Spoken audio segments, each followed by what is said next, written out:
Assalamualaikum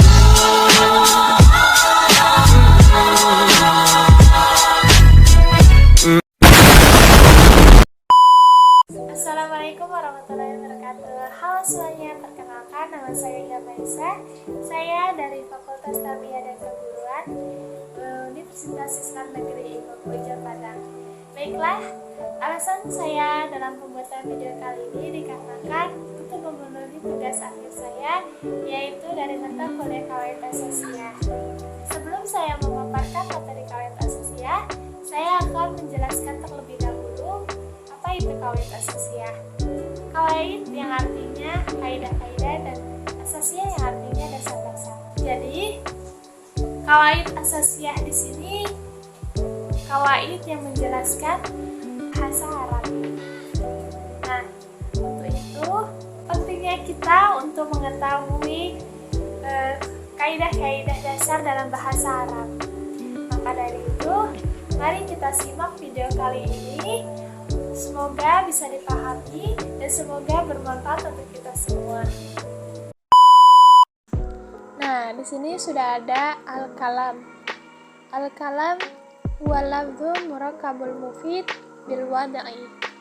Yaitu kalam adalah lafaz yang tersusun yang memberi manfaat dalam bahasa Arab. Kalam ini terbagi menjadi 3. Pertama, al-ismu, kedua al-fi'lu, dan yang ketiga al-harfu. Pertama kita akan membahas al-ismu terlebih dahulu. Al-ismu ma dalla ala ma'na fi nafsi wa lam yaqtarin bi zaman. Yang artinya isim adalah kata yang menunjukkan pada makna tersendiri dan tidak disertai dengan status waktu. Dari pengertian ini kita mempunyai 3 poin yang harus kita pahami. Pertama, isim merupakan kalam atau kalimat. Yang kedua, isim menunjukkan pada makna tersendiri.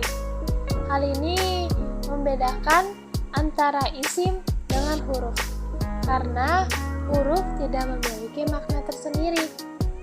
Dan poin yang ketiga adalah isim tidak disertai status waktu.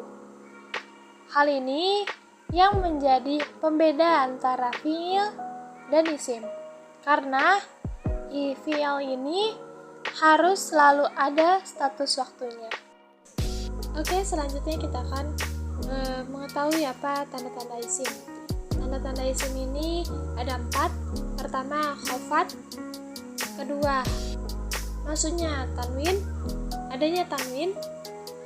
Yang ketiga, maksudnya huruf qafat. Apa saja itu huruf qafat?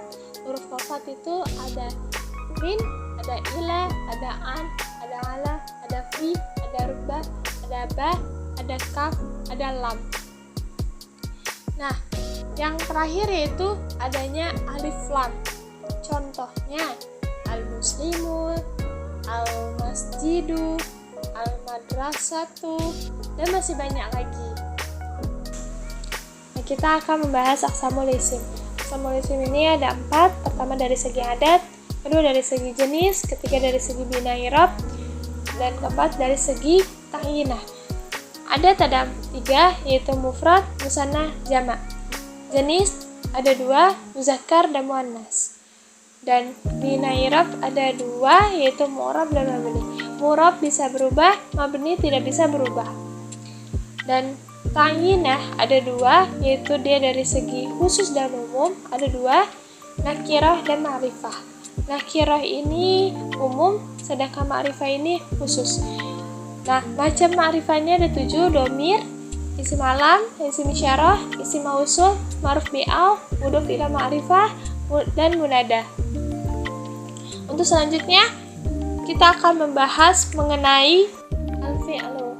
Al-fi'lu huwa ma dalla ala hadatsin muqtarin bi zaman, yaitu yang bermakna fi'il merupakan suatu kata yang menunjukkan arti pekerjaan atau peristiwa yang terjadi pada suatu masa atau waktu tertentu.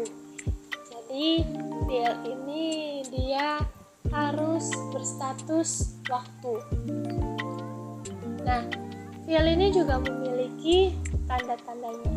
Kita akan membahas juga tanda-tandanya al-fi'il. Nah, ini alamatul fi'il. Alamatul fi'il ini ada 6, ada qad, ada sin, ada saufa, ada ya mukhatabah, ada nun taukid, dan ada ta tanis sakinah. Selanjutnya kita akan membahas mengenai aqsamul fi'il. Nah, aqsamul fi'il ini ada 5, yaitu atas zaman, ada dari adat huruf, kuat huruf, binadar ila maf'ul, binadar ila fa'il. Nah, dari segi zaman yaitu ada madi, mudhari, dan amar. Madi ini kata yang menunjukkan lampau, mudhari dari yang akan datang atau sedang terjadi, dan amar ini perintah. Nah, dari segi adat huruf ada 2, yaitu sulasi dan rubai. Sulasi ini terbagi menjadi 2 juga, yaitu ada mujarrad dan mazid. Begitupun dengan rubai ada 2 juga, ada mujarrad dan mazid.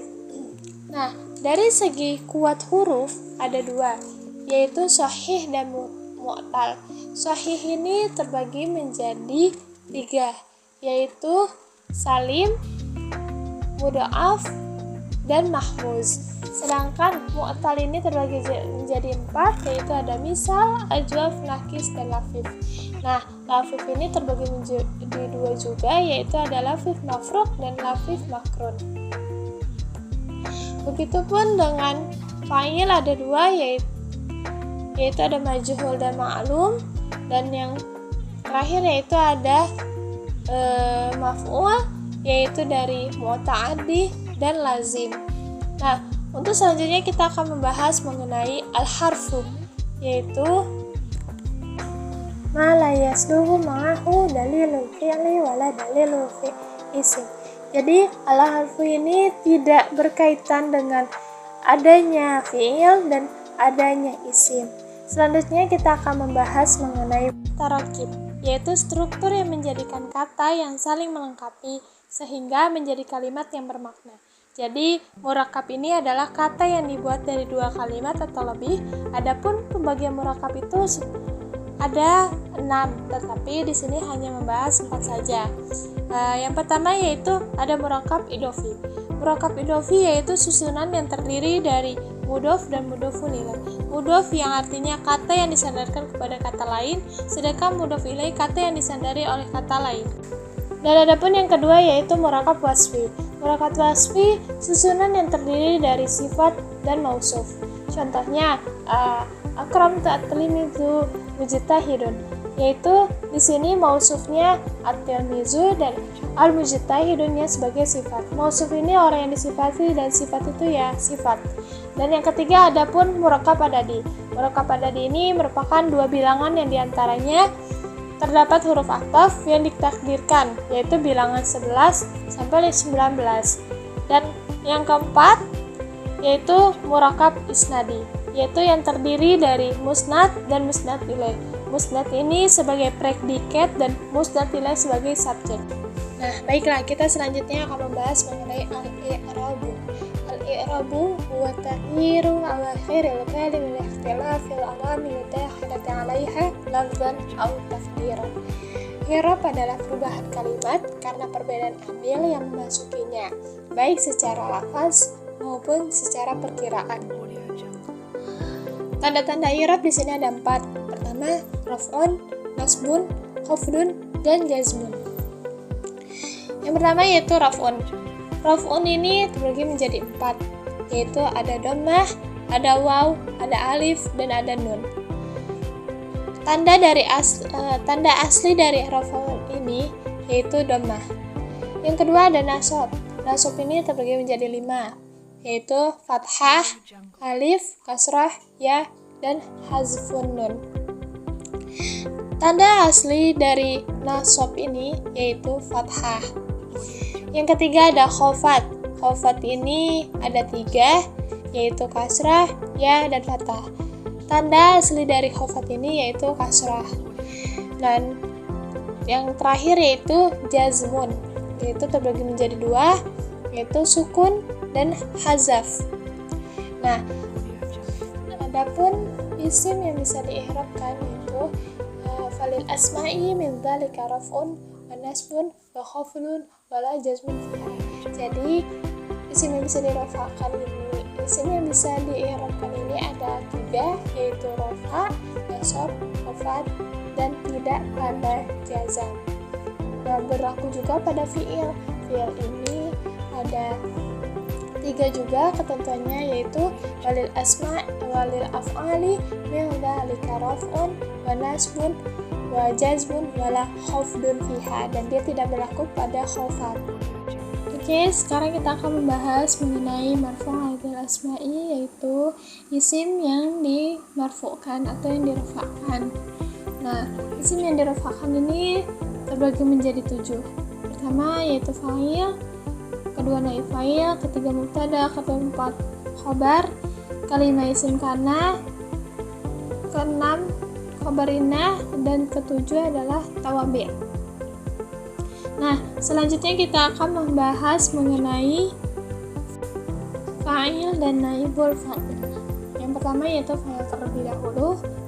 Al-fa'il wa al-ismu marfu' madhkurun qablahu fi'lu, yaitu merupakan isim yang dibaca rafa, dan biasanya fa'il ini setelah fi'il. Jadi ada fi'il maka pasti ada fa'il, ada kata kerja maka ada pelaku.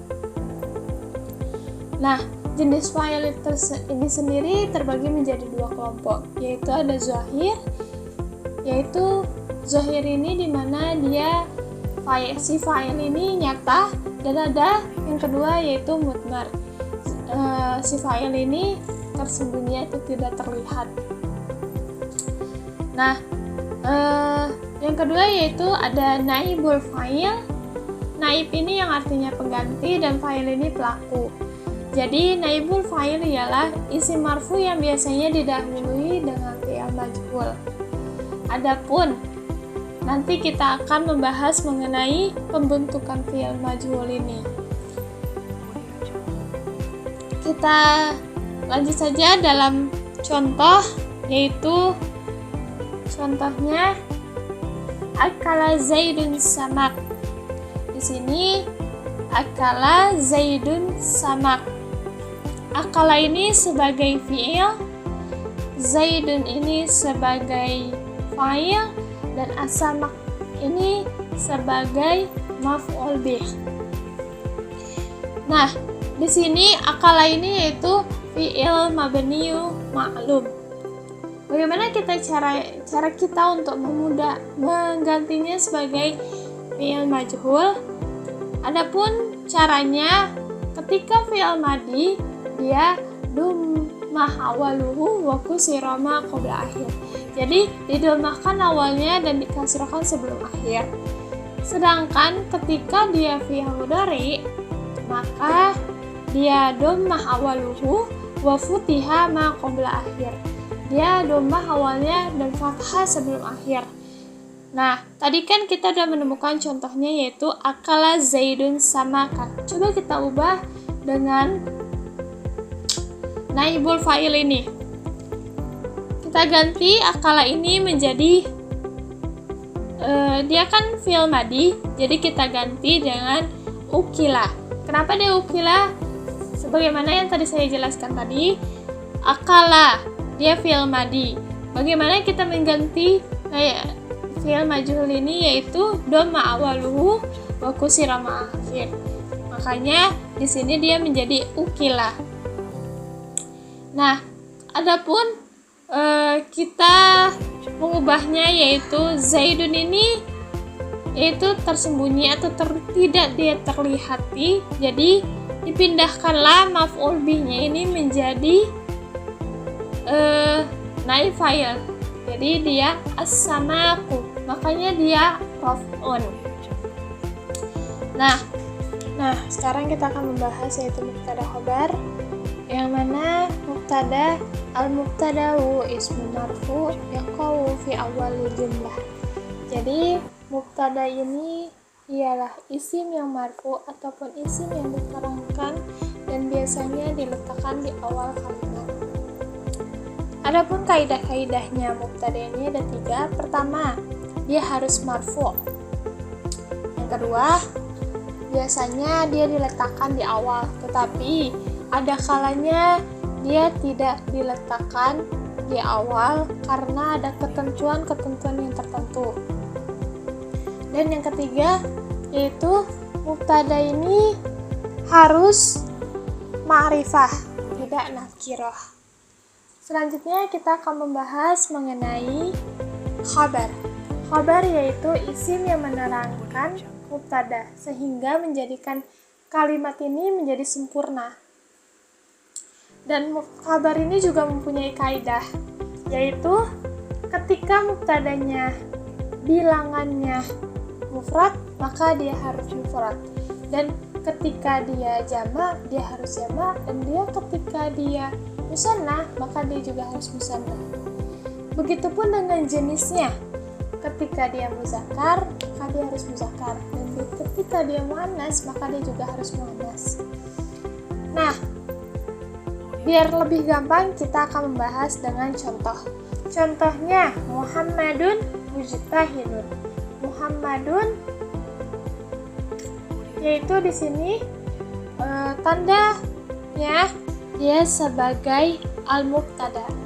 Al-mubtada wa huwa marfu'un wa lamatu raf'ihi dammatun zahiran li'annahu isim mufrad.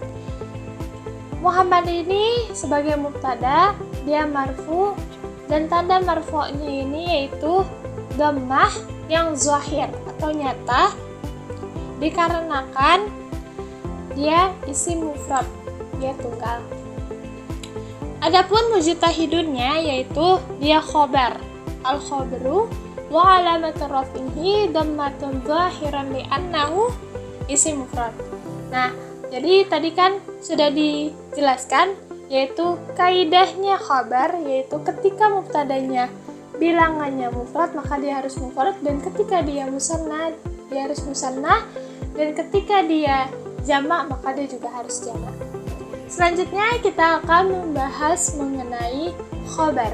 Khabar ini, adapun jenis-jenis khabar ini ada 3. Yang pertama ada mufrad, yang kedua yaitu jumlah, dan yang ketiga yaitu ada syibah jumlah.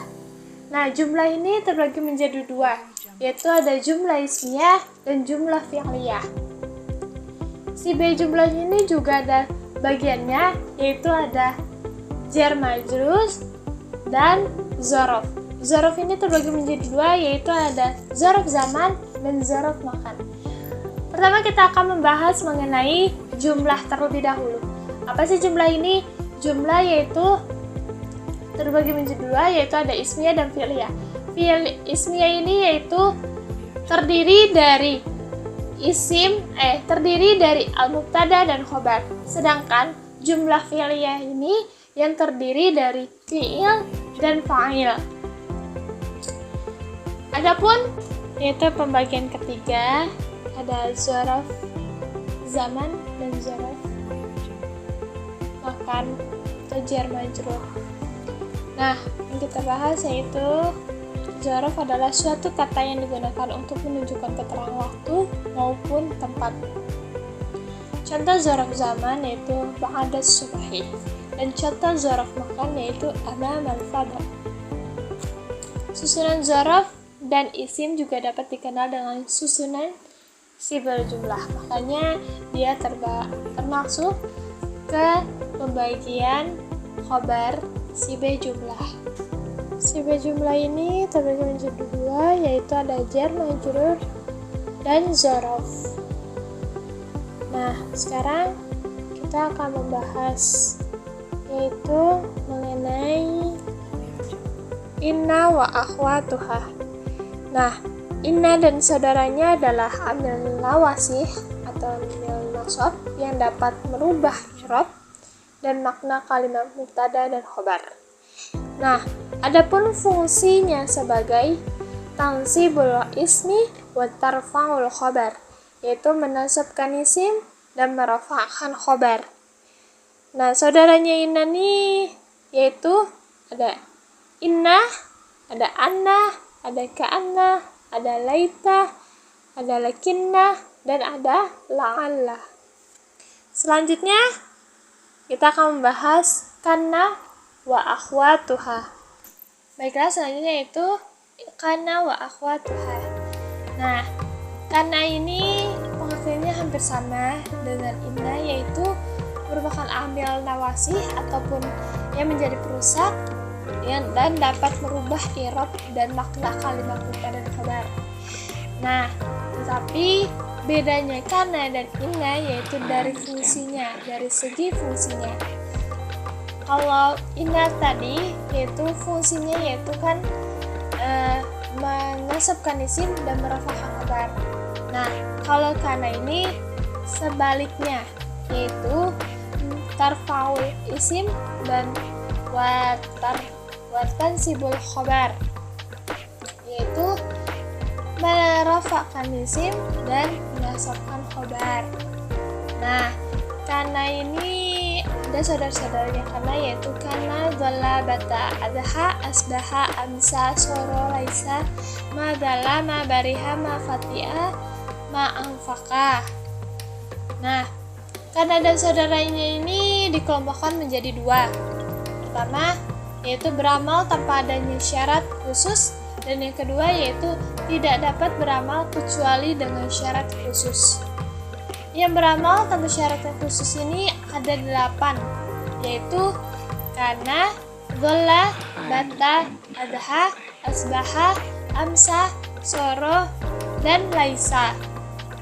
Sedangkan yang tidak dapat beramal kecuali dengan syarat khusus juga dibagi kembali menjadi 2, yaitu pertama, harus didahului oleh nafi, baik secara lafaz maupun tersirat.